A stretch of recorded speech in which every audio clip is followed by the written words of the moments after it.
Hello and welcome to this first lecture of the overview section on crisis management and business continuity planning, BCP. So in this section, we will give you an overview of both the crisis management as well as BCP. So let us begin by taking a look at what is crisis management. How do we define for our understanding what is crisis management? So what do you think? What is crisis management? See, crisis management is a process, right?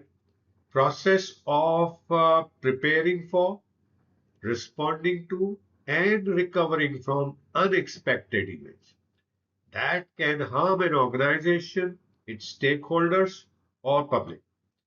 Now, these events could be very many. These could include natural disasters, right?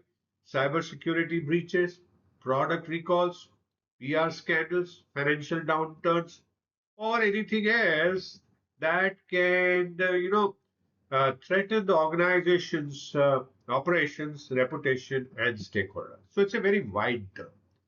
Anything that is unexpected that can threaten your organization significantly, whether it is natural disasters or man-made, and organization means here your organization, your public, and your stakeholders. That is crisis management as we defined for this course.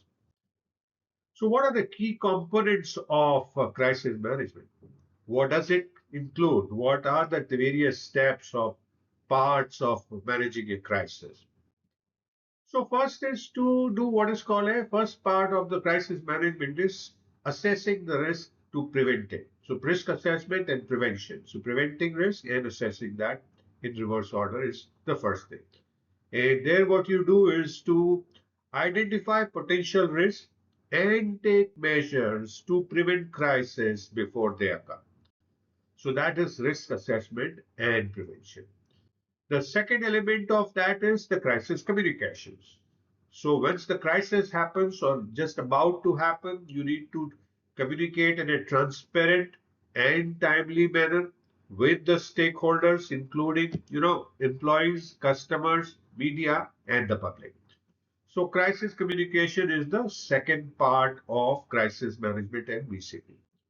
The third element is the crisis response plan, and that basically includes a structured approach that outlines the roles, who will do what, as you see here, who will be the leading the crisis, the IT disaster recovery lead, then HR and safety, employee safety, communications, operations, the responsibilities of those people, what exactly would they be doing, the actions they would be taking in different crisis scenario.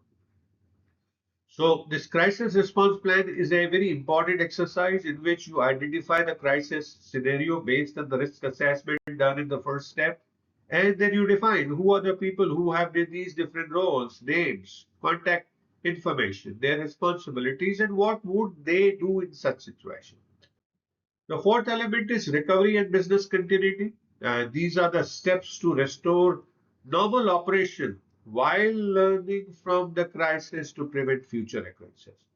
So there is an event that happens which is unexpected, which is harmful for the organization, and you need to recover from there and then do a planning, a business continuity planning and implementation to avoid that from occurring and to recover fully and learn from there. So that is recovery and business continuity. And then there is a post crisis evaluation phase in which you size and scope the disaster and the recovery efforts. You analyze what went well, what could be improved in the response strategy. So, what is the importance of crisis management? Having looked at what are the components of crisis management, let us look at why do we need to spend time on crisis management. First, it protects the brand reputation and public trust. If you are doing something, if you're supplying products and services, and if they can go bad during such a crisis, then it protects the brand reputation and also maintains the public trust. Second, there is of course a damage to the company when the crisis happens. So it minimizes the financial and operational damage. We have all seen COVID, right? the kind of financial and operational damage has COVID done, obviously, is huge proportions. Depends on the economy. Italy, US were the worst affected, so was China.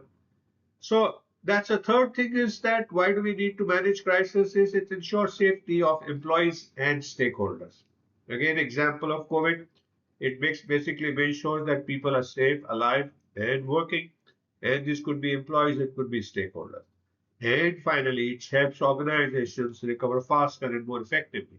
Without crisis manager, maybe you will not recover at all. Maybe you will recover.